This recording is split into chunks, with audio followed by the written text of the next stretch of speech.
오늘 말씀은요, 여호수아의 이 말씀을 통해서 우리의 삶의 진정한 형통 그리고 지혜가 어디서 비롯되는가를 우리가 말씀을 통해 좀 깊이 있게 살펴보고자 합니다.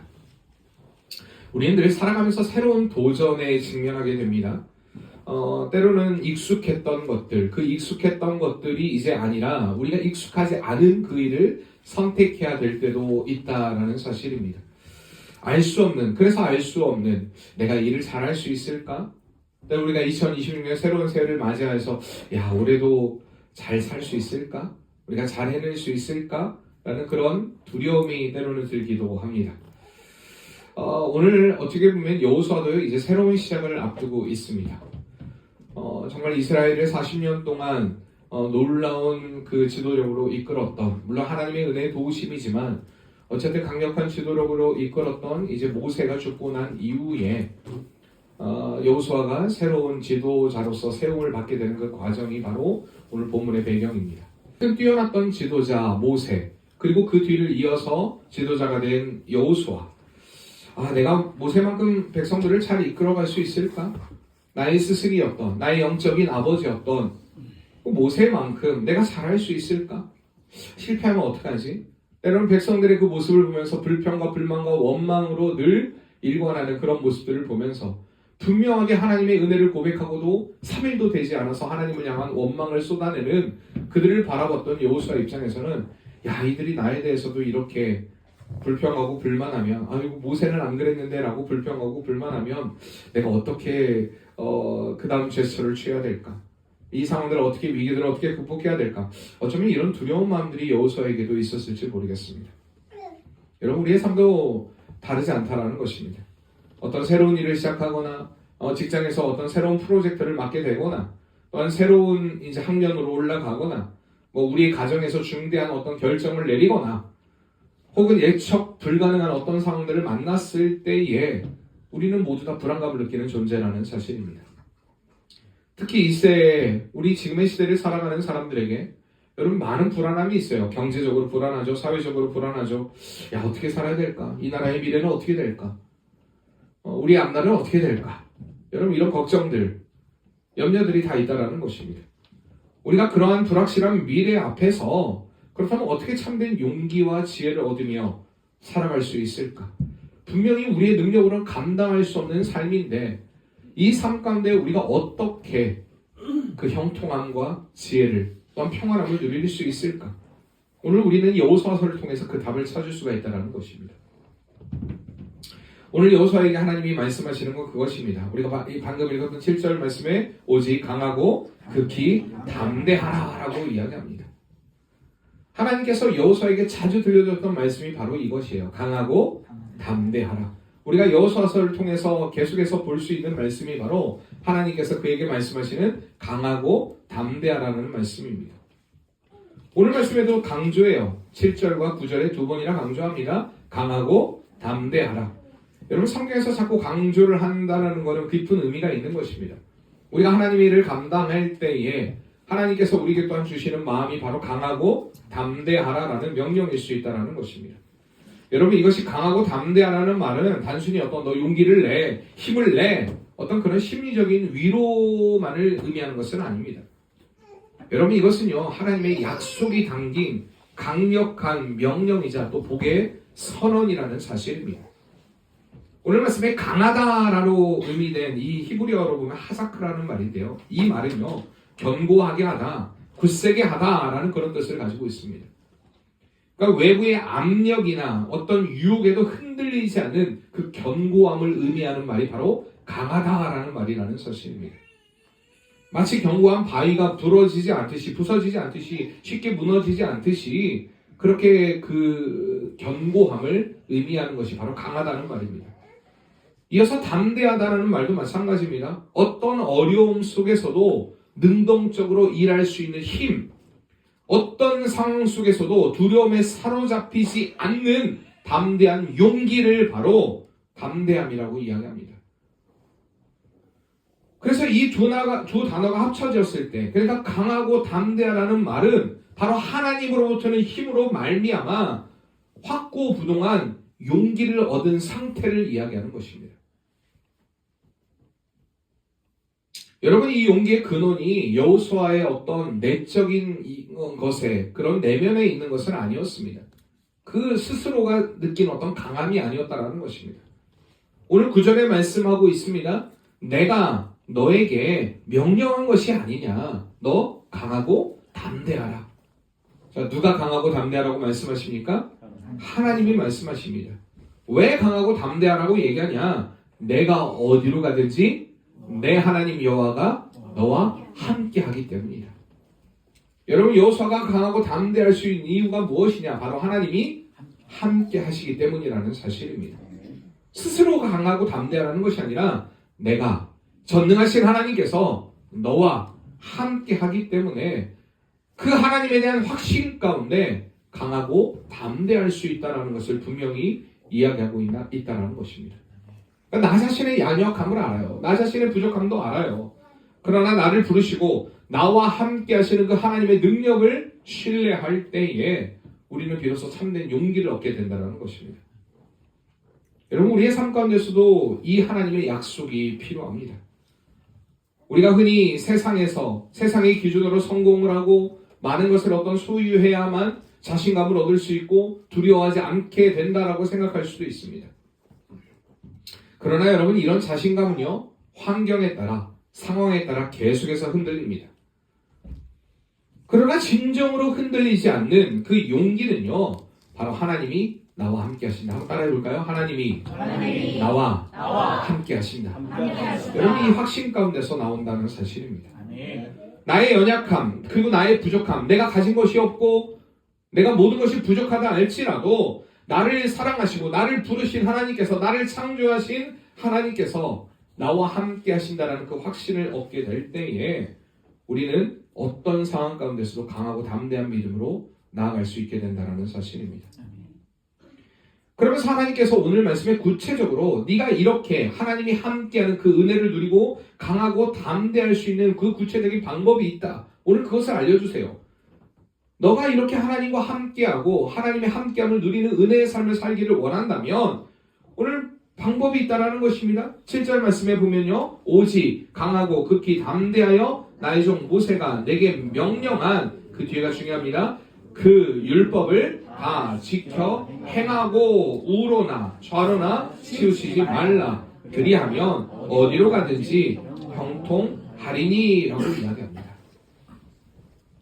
오늘 방법을 이야기하세요. 8절에도 이어서 얘기해요. 이 율법책을 내 입에서 떠나지 말게 하며 주야로 그것을 묵상하여 그 안에 기록된 대로 다 지켜 행하라. 그리하면 내가 평탄하게 될 것이며 내가 형통하리라. 아멘. 반복적으로 이야기해요. 형통과 지혜의 근원이 뭐냐? 바로 하나님의 말씀을 가까이 하라는 것입니다. 하나님의 말씀을 깊이 있게 묵상하라는 것입니다. 오늘 말씀에도 보면요, 다 지켜 행하고 그 말씀을 기억하고 주야로 그것을 묵상하라. 오늘 8절의 말씀에 묵상하라 라는 이 묵상하다라는 말은요, 단순히 우리가 생각하다, 이것을 넘어선 의미라는 것입니다.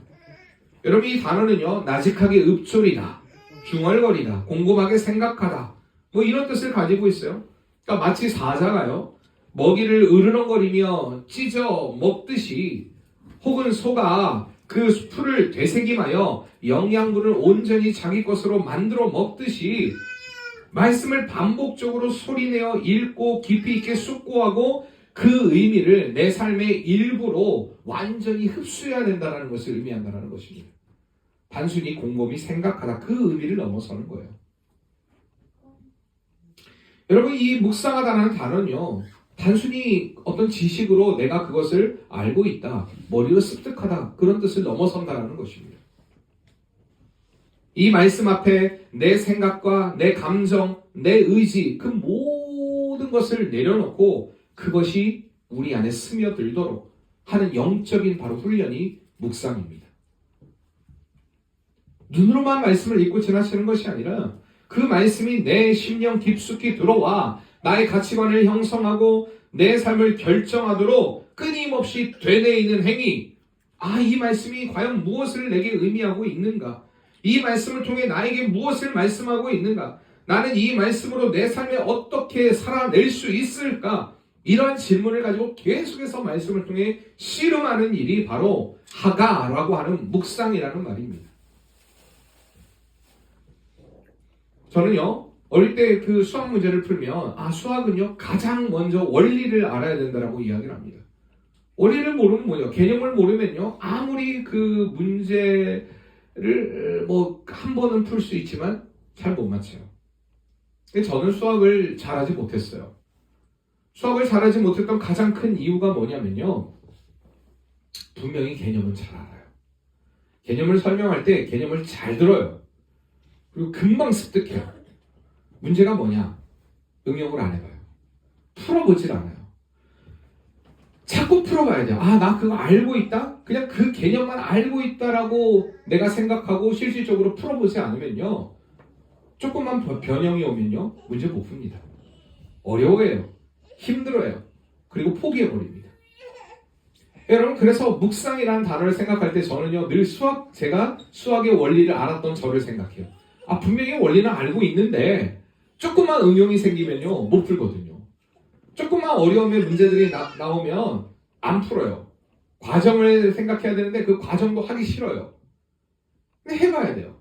자꾸 훈련을 해야 되거든요. 하지 않아요. 하나님의 말씀을 묵상하는데 내가 알고 있다는 것에 그친다고 하는 것은 내가 그렇게 그 말씀 나 머리로 이해했어. 그냥 그 정도로만 생각하는 것이다. 저는 그렇게 생각을 해요.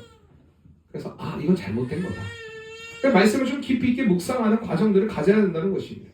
나 그거 알고 있어가 아니라 그것을 실질적으로 나의 삶에 이따가도 이야기하겠지만 언어로 흘려보내야 돼요. 계속해서 우리의 삶 가운데 그것이 살아 숨쉬는 역사가 되도록 이 말씀을 가지고 씨름하는 과정들이 필요하다는 것입니다. 여러분, 말씀을요 가지고 씨름하시는 성도님들 되시길 바랍니다. 두 번째로 뭐라고 얘기하냐면요, 내 입에서 떠나지 말게 하며 라고 얘기합니다. 내 입에서 떠나지 말게 하며, 그 다음 보면요, 주야로 묵상하라.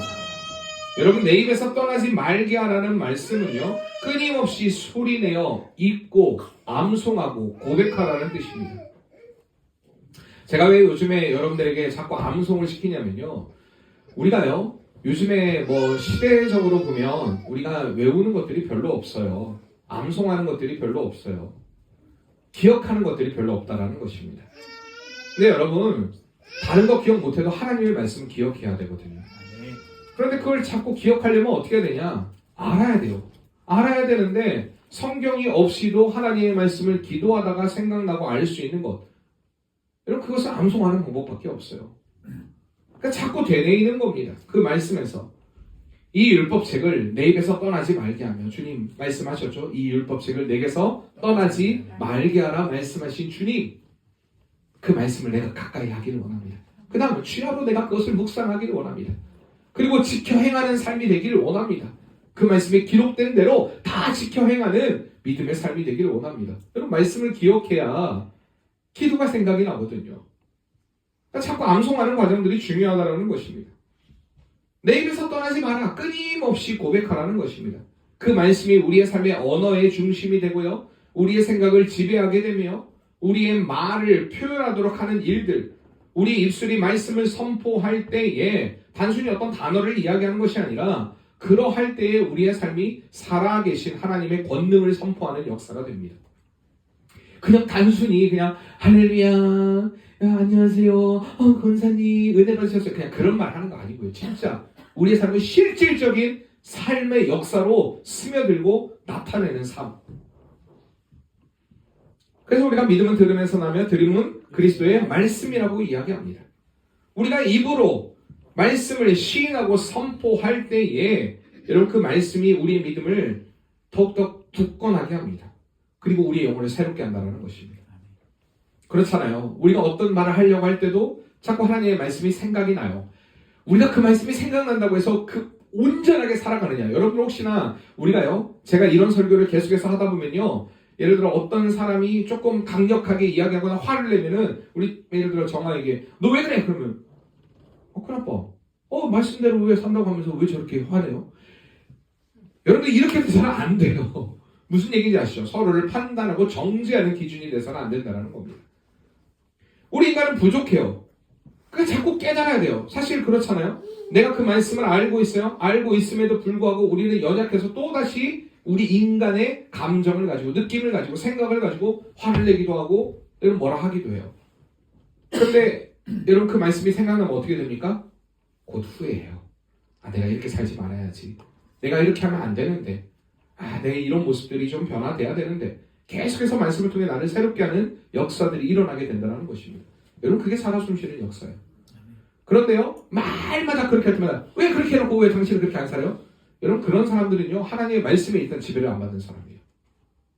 내 감정과 내 뜻에 본인은 감정과 뜻으로 왜 얘기하냐고 하면서 본인도 그렇게 얘기를 해요. 하나님의 말씀에 지배를 안 받는 거예요. 사랑으로 그를 품어주지 못해요. 하나님의 말씀을 서로 다, 둘 다. 그러니까 죄라는 것은 그래요. 늘 연대성을 가져요. 그러니까 죄라는 것은요, 참 이게 누룩과 같은 것이라 자꾸 옆으로 퍼져요. 한 사람이 죄를 지으면요, 반대편 사람도 또 다른 사람도 죄를 짓게 만드는 거라는 것입니다. 그러니까 끊어내야 돼요, 자꾸. 그 끊어내는 건 뭐냐? 하나님의 말씀이 우리 안에 살아 숨쉬는 것입니다. 두 번째로 뭐라고 얘기하냐? 주야로 묵상하라. 여러분 주야로 묵상하라. 그러니까 그렇구나. 하나님의 말씀을 24시간 동안에 붙들고 있나라는 명령이구나. 아, 불가능하구나. 하나님의 말씀은 불가능한 걸 우리에게 이야기하고 있구나. 여러분 이렇게 생각해서는 안 돼요. 여기서 주야로 묵상하라는 말은요, 우리 그 말씀이 우리의 삶의 모든 순간에, 낮에는 활동 속에서요, 밤에는 휴식 속에서 끊임없이 의식하고 돌아보며 말씀의 인도함을 받으려는 그러한 삶의 태도를 이야기합니다. 여러분 우리가 하나님의 말씀에 많은 관심, 주야로 묵상하는 삶이 되다 보면요, 우리의 활동 속에서, 휴식 속에서 끊임없이 그 말씀이 의식이 됩니다. 그래서 그 말씀의 인도함을 받으려는 자꾸 나의 마음의 태도를 말씀 앞에서 비춰보고 말씀으로 인하여 새롭게 세우는 은혜 역사들이 일어나게 된다는 것입니다. 일어나서도, 잠이 들 때도, 출근할 때도, 일터에서도, 가정에서도, 학교에서도 그 말씀이 우리의 삶의 중심이 되어서 말씀이 우리의 생각과 결정을 이루어 갈 수 있도록 여러분 완전히 내어 맡기는 것이 바로 주야로 묵상하는 것입니다. 그래서 우리가 그 말씀 가운데 다시금 하나님의 뜻을 찾기를 원합니다. 잠시라도 그 말씀을 읊조리고 어려운 결정 앞에서도 하나님이 내게 무엇을 말씀하시는가를 조금 민감하게 기도할 수 있는 그런 믿음의 사람으로 서게 된다는 것입니다. 이게 바로 그 삶 가운데 주야로 묵상하는 거예요. 자, 다시 한번요. 오늘 8절 말씀에 이렇게 얘기해요. 8절 말씀에 이 율법책을 내 입에서 떠나지 말게 하며 주야로 묵상하고, 그리고 그 다음에 뭐예요? 그 안에 기록된 대로 다 지켜 행하라. 중요한 게 다 지켜 행하라는 것입니다. 우리가 이번에 기도회 가운데서도 말씀을 드렸지만 우리의 삶 가운데 그 말씀을 순전함으로 받아들였다면 우리가 뭐 해야 된다고요? 그 다음에 기도해야 됩니다. 우리가 말씀을 순전함으로 받아들였다면 기도해야 됩니다. 기도한 후에 우리가 뭐 해야 됩니까? 행해야 됩니다. 살아내야 돼요. 살아냄 가운데 우리가 어떻게 됩니까? 점점 더 말씀으로 성숙해 갑니다. 그리고 그 성숙은 뭘로 나타내야 됩니까? 사랑의 열매로 나타내야 됩니다. 오늘도 마찬가지예요. 그 말씀을 우리가 알고 있고 묵상하는 데만 그치는 것이 아니라 다 지켜 행하라라고 이야기합니다. 여러분 지켜 행하는 것이 우리 묵상의 궁극적인 목적이고요. 이것이 우리에게 형통과 지혜로 이끄는 문이 된다는 사실입니다.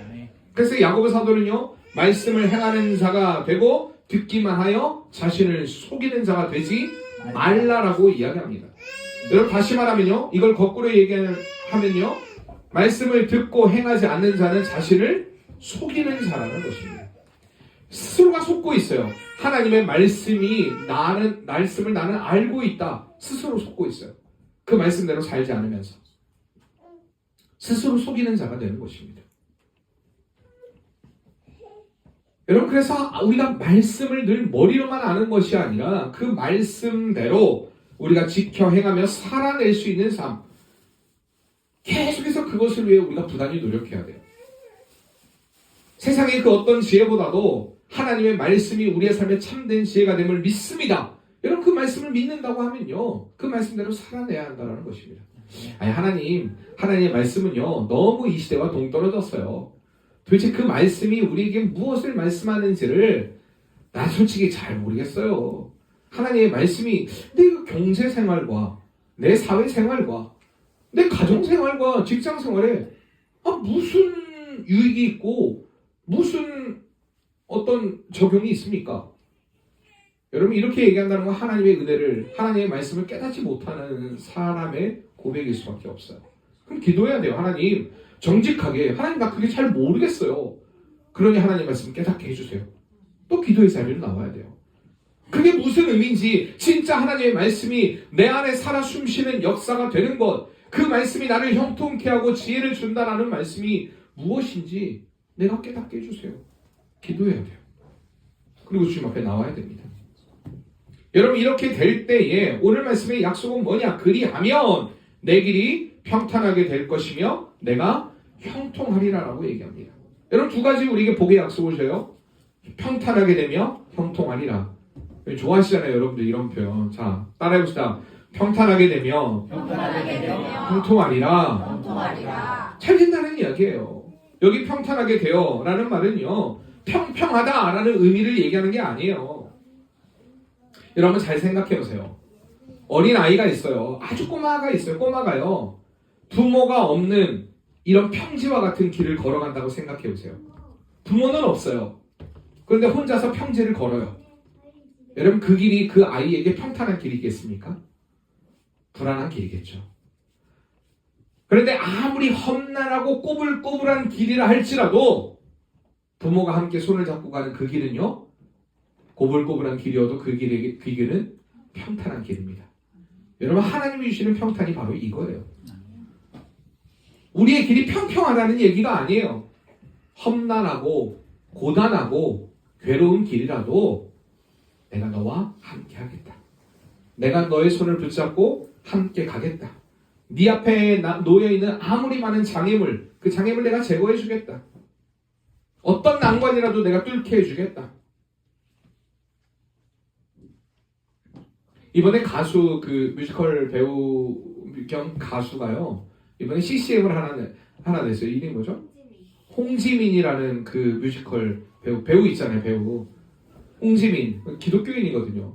근데 그 딸과 함께 구름다리를 건너가면서 막 두려움했다면서 걸어가고 있는데 근데 갑자기 멜로디가 생각나더래요. 주님만 믿고 걸어갑니다. 뭐 그러면서 봉송가를 만들었어요. 그 하나님의 은혜. 여러분 생각해보세요. 두려움이 있었는데 저는 안 두렵다고 했잖아요. 두려움 가운데 하나님의 은혜를 생각하며 찬양을 만들었다니까요. 주님만 믿고 걸어갑니다.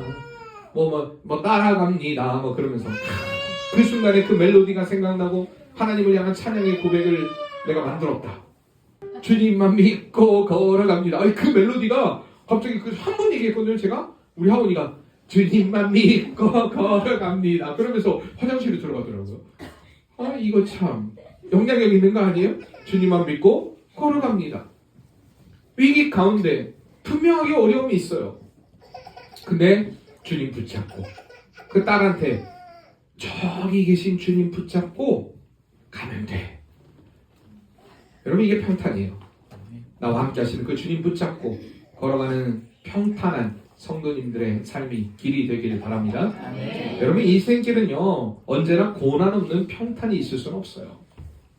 오늘 여호사도 마찬가지예요. 이 가나안 정복 전쟁 가운데 수많은 앞으로도 우리가 말씀을 통해 여호사서를 전에도 봤지만 보게 되면요 수많은 전쟁과 희생을 겪게 됩니다.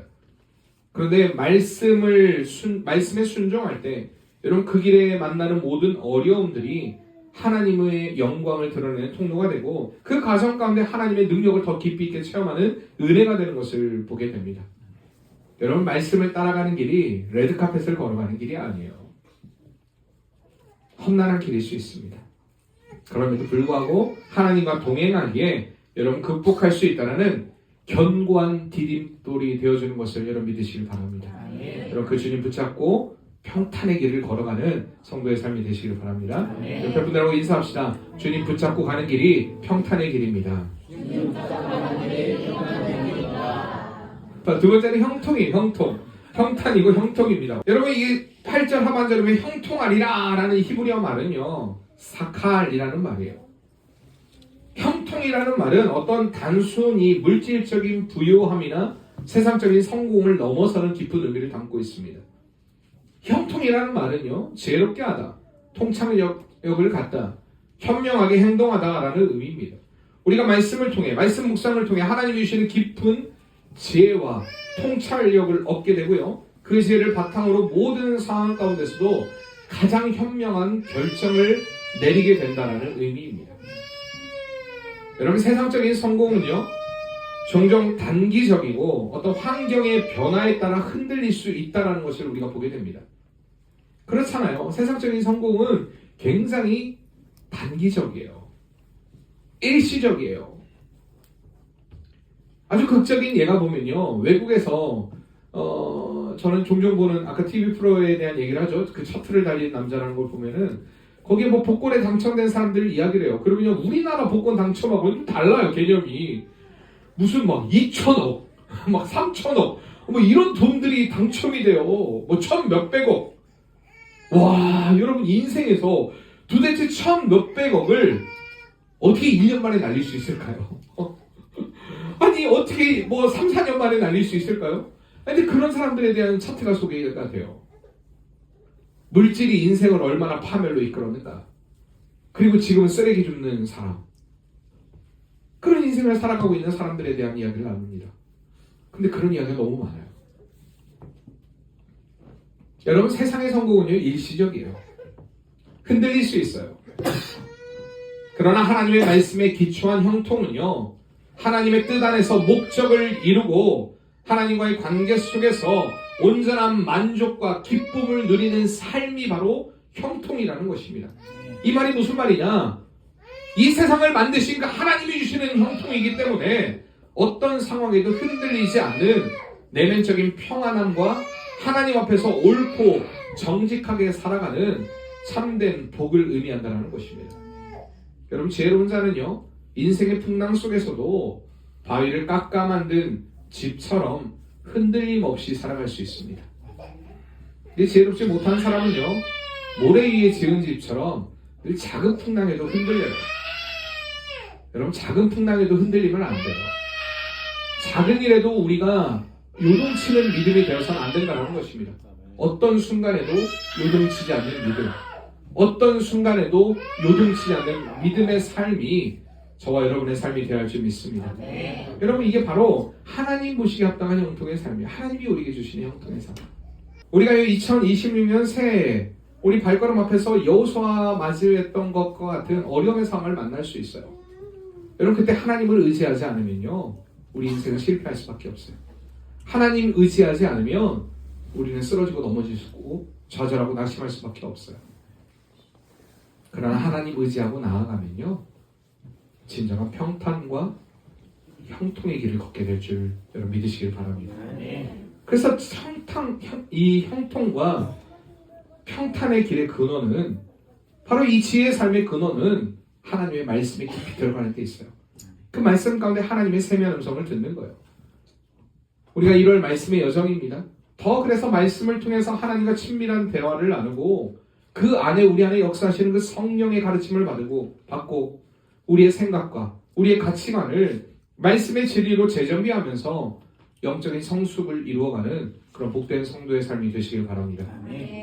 그래서 우리의 삶이 불확실한 미래가 아니라 하나님의 확실한 약속 위에 굳건히 서가는 그런 복된 성도의 삶이 되시길 바랍니다. 여러분, 능력의 하나님을 의지하시길 바랍니다. 우리 옆에 분들하고 인사합시다. 능력의 하나님을 의지하길 바랍니다. 능력의 하나님을 의지하기 바랍니다. 전능하신 나의 주 하나님은 능치 못하실 일 전혀 없네. 우리의 모든 간구도, 우리의 모든 생각도, 우리의 모든 꿈과 모든 소망도 신실하신 나의 주 하나님을 우리의 모든 괴로움 바꿀 수 있네. 불가능한 일 행하시고 죽은 자를 일으키시 그리 아무도 없네. 주의 말씀을 지하여 깊은 곳에 금을 던져 오늘 그가 놀라운 일을 이루시는 것 보라. 주의 말씀을 지하여 믿음으로 금을 던져 믿는 자에게 능치 못하네. 주의 말씀을 지하여 주의 말씀을 지하여 깊은 곳에 금을 던져 오늘 그가 놀라운 일을 이루시는 것 보라. 주의 말씀을 지하여 믿음으로 금을 던져 믿는 자에게 능치 못하네. 그렇습니다. 주님, 우리가 하나님과 가까이 하나님의 인도하심을 받는 삶이 우리의 삶의 진정한 형통과 지혜의 삶이라는 것을, 평탄의 삶이라는 것을 우리가 오늘 말씀을 통해 들었습니다. 주님, 우리가 하나님의 그 세미한 음성을 듣기 위해서 늘 하나님의 말씀 안에 거하길 원합니다. 그 말씀을 깊이 있게 묵상하고 날마다 되새기고 날마다 우리가 그 말씀 안에서 또한 살아감으로 인하여서 하나님이 주시는 지혜로 살아가게 도와주시고 하나님이 우리의 삶을 승리케 하심을 경험하는 그런 복된 성도의 삶이 2026년의 삶이 될 수 있도록 은혜 베풀어 주시옵소서. 예수님의 이름으로 기도합니다. 아멘.